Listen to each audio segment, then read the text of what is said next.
Apu Mariano Quisto heads a remote village in Peru. He says he was unaware of the COVID-19 pandemic until Red Cross workers came to vaccinate members of his community.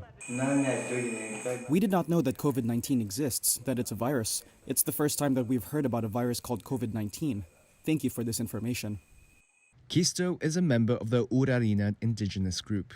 With a population of just 5,800, they live in isolated villages without electricity in the dense Peruvian Amazon rainforest.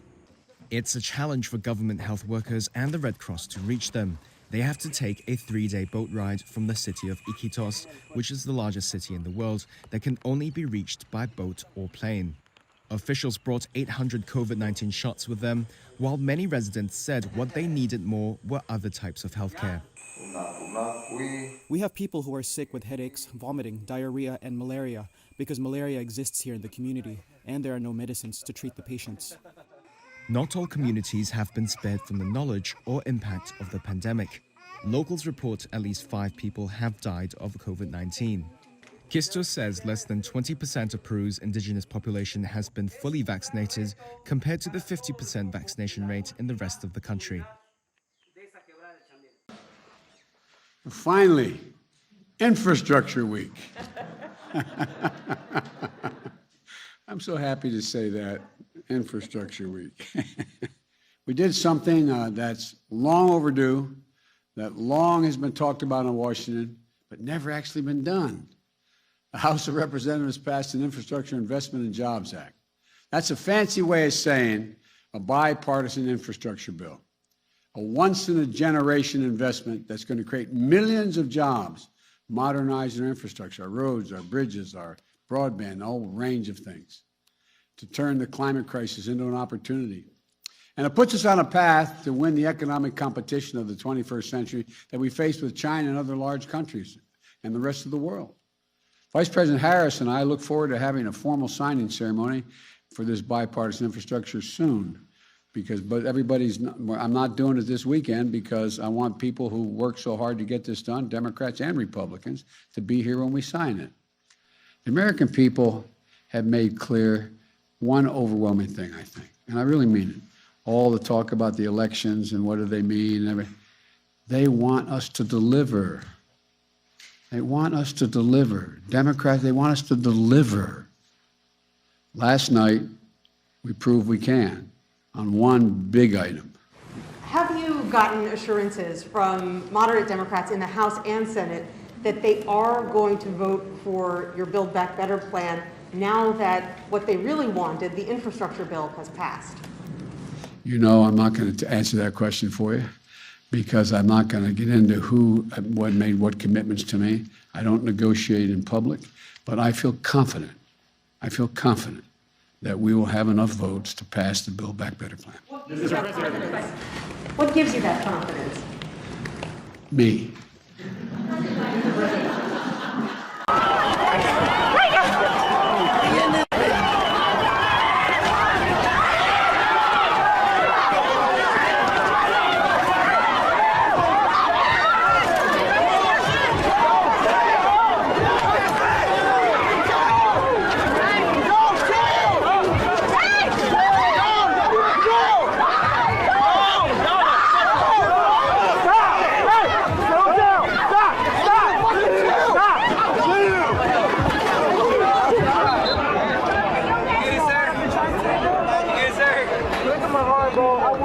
So bad, bro. Literally done everything. Hey, bro, can you get my lenses? My glasses? They're right here, bro.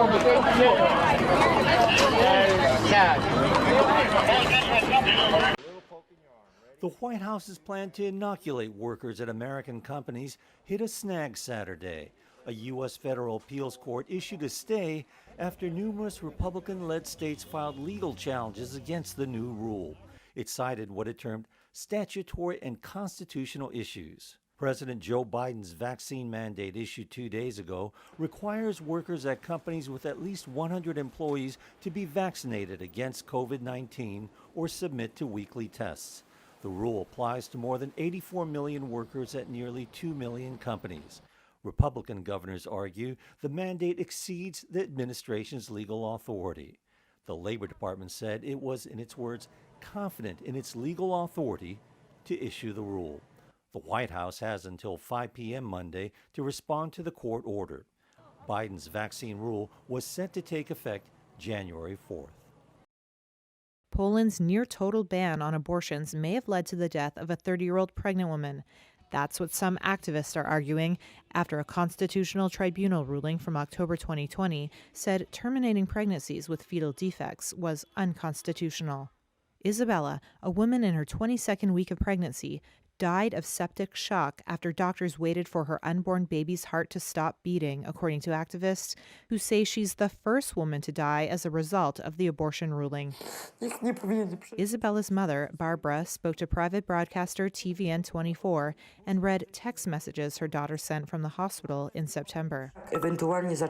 They'll wait until it dies or something begins, and if not, great news, I can expect sepsis. Czyli ona miała takie przeczucie, że coś może... Czyli już wiedziała, że coś jest nie w porządku z płodem, tak?